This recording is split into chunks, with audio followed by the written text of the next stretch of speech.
Hey everybody, happy Thursday. Let's get ready for school. Okay, so I hope you guys had an amazing Wednesday. Today I'm actually switching up my makeup a little bit. Normally I put on oh my god, I was gonna say e.l.f. Halo Glow. That didn't really work out. e.l.f. Halo Glow before I put on like this foundation. But recently my makeup's been looking like really not bad. I've just been looking like greasy instead of glowy, and I'm not loving it, and so I don't know if it's the Halo Glow or if it's like the other stuff. It's especially right here on my forehead. My other like parts of my face looks fine. My forehead just looks really shiny, and it's not my setting spray anymore, because the Urban Decay one was like ultra dewy, but this one, like the Milani one, I don't think is it matte? I don't know if it's matte, but it's like definitely not dewy. So it's not the setting spray anymore. So, and I also don't have translucent powder, so I don't know if that'll set it. I have like pressed powder, loose powder. That's what I meant. I have translucent. I don't have loose powder, so I don't know if that will help or not. So, I'm just gonna do this today, and if it doesn't make any difference, I'll probably end up using Halo Glow again tomorrow. So, I did my monologue yesterday. It was interesting. It was actually fun. We have like a whole setup back there where like we have like the lights and the we draw the curtains and all that stuff, because where we do the class is also where our plays and musicals are held, because we don't actually have a stage. And so we have like, you know, like the full lights and curtains and stuff. So we did all that for the monologues. I think we do that for every performance, honestly, that we do in the class. And honestly, I think that's really cool. The only thing is, those lights are very blinding. Like, if you have those lights in your eyes, you're gonna have those lights in your eyes. Like, there's like, you cannot see anything beyond, like, the first row of people. Other than that, it just looks dark. It's like, if they're not, like, in your eye, like that kind of blinding, but it's just blinding in the sense where you can't see anything else. So, yeah. So, the monologue went well. I remembered it all, but my monologue wasn't very long, so I guess maybe that was like a saving grace as well, is that the monologue wasn't very long. But it was a fun monologue to do. I don't know, I would probably do something from something I knew next time. I didn't know what this was. It was just like, my teacher provided us with a bunch of like websites, and so it was just kind of some random monologue. So I think in the future, if I was like to redo a monologue or whatever, I would try to do it from something I knew, just because I would have the context. I didn't have the context of this, and so I think when we were originally doing like the pre-performance stuff, I kind of like read it in a weird way. So we're not gonna talk about that. But anyway, we have officially 23 days till nonstop flight. I have a weird feeling that I said 23 on the 1st, and I'm hoping I didn't. If I didn't say that, then I'm gonna be embarrassing myself right now saying that I think I said that. But for some reason, I don't remember saying 25. I remember saying 23. So I don't know. Someone let me know. I'll go back and watch the video, but I swear I said 23, which is not the truth. We had 25 on that day. Now we have 23 because it's the 3rd. I might just also be wrong. I might not have said that. I might have said 25, and I just don't remember saying 25, but whatever. So I think I told you guys that I was gonna talk about some more podcasts today, and maybe tomorrow, because this Get Ready With Me might end up going faster than I think. So, after Quiet on Set, like many of us know, Drake Bell did a whole bunch of interviews with well, it started off like right after Quiet on Set. It was a lot of podcasts, and then the news kind of picked it up a few months later. So the out of the two news ones, I don't know. They're both so different.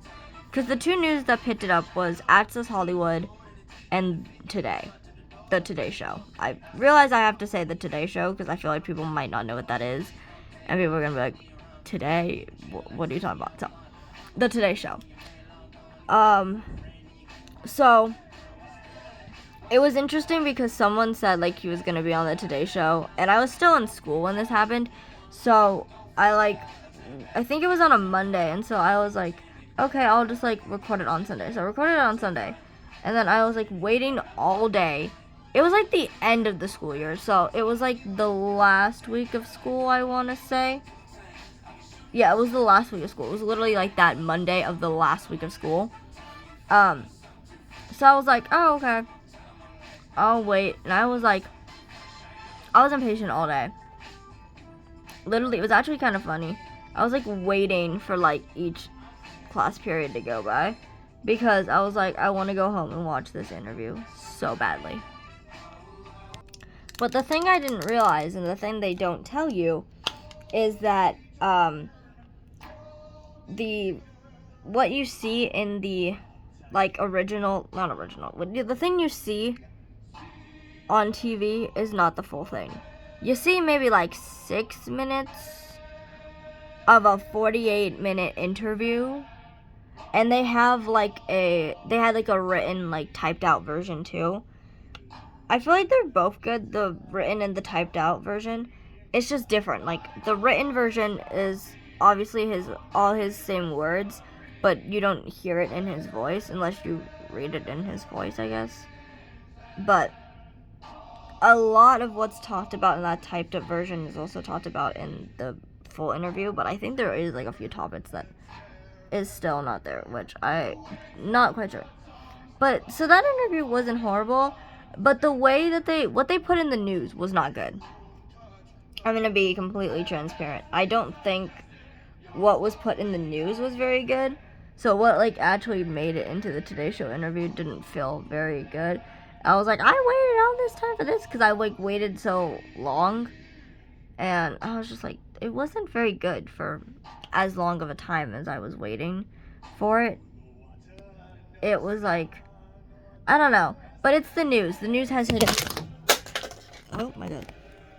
The news has hidden agendas all the time, is what I was trying to say. But anyway, the actual like, hold on, I'm gonna change this on. Okay. So the actual like 48-minute interview is actually not that bad for being like a news like interview. It's not that bad, and I only say for being a news interview because like the news is gonna have hidden agendas no matter what you do.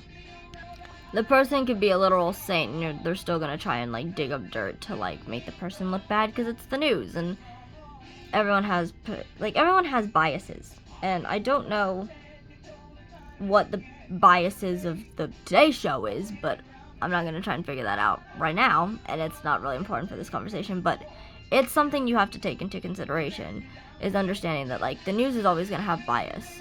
So, it's really hard for people to, like, hide biases, and so knowing that there's a potential bias in a situation just kind of, like, I guess, like, not protects you, but kind of, like, makes you look at stuff more cautiously because you know that there's a potential bias that's playing into the way that something is presented. And I think that's, like, a combination of, like, my English class, my English class is, like, what taught that to me, basically. That's on taking AP... I almost said AP Lit. I'm taking AP Lit this year. AP Lang and Honors English. They make you, like, learn about biases, which is actually really cool because I know about biases, I know about fallacies, and I've been using a lot of that in talking about, like, Quiet on Set and stuff, which is really weird, but it's the truth. But, so overall, like, the 48-minute Today Show interview wasn't horrible. The interviewer was actually decent. Like, she wasn't terrible.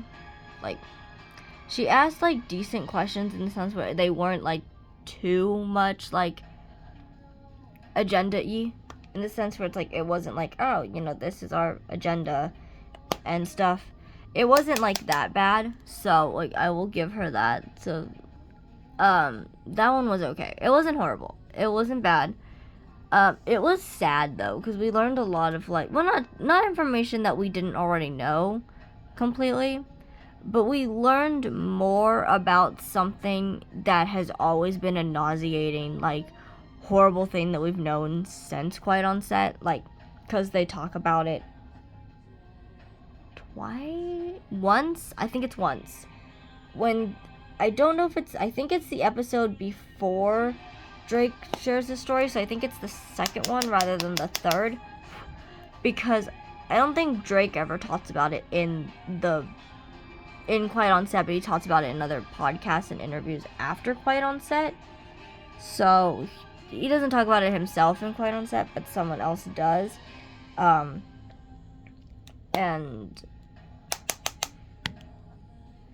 so it's the guy, I think his name was Kyle Sullivan.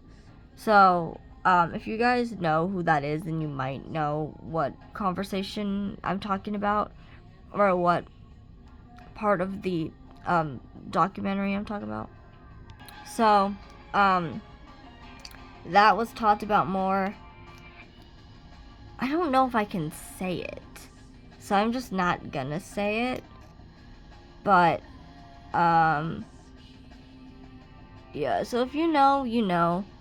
I don't know if I feel comfortable saying that, because I don't think I have any kids watching my videos, so I guess I could talk about it. It's fine. I don't know. I don't think I have any kids watching my videos, so it's fine, I guess. I don't know. Okay, we learned a little bit more. I'll just spit out. We learned a little bit more about He Who Shall Not Be Named's connection-ish with the serial killer John Wayne Gacy. So it's talked a little, as many know, it was talked about in Quiet on Set, not by Drake, by someone else. And then it was discussed in other podcasts by Drake, and then is mentioned again in this podcast. This is not a podcast. This interview with the Today Show. So it does get a little bit darker, a little bit on the a little bit more like depressing side. Well, a lot of the interviews were depressing. Some were interesting, but this one was really sad.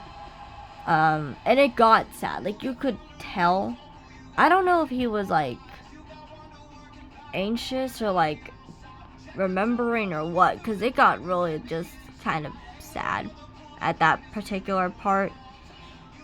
Anyway, so do with that what you will. The overall interview wasn't, like, horrible. We did learn some, like, new stuff. We did get to hear about his son and stuff, and we did get to cry a little bit because, well, I cried, of just, like, this idea of, like, and I can't remember, okay, now I don't recall if in another podcast they asked a similar question and he couldn't really answer it, and then in like this, like, I guess, cycle of interviews, he was saying it, and I don't know, it was really sweet.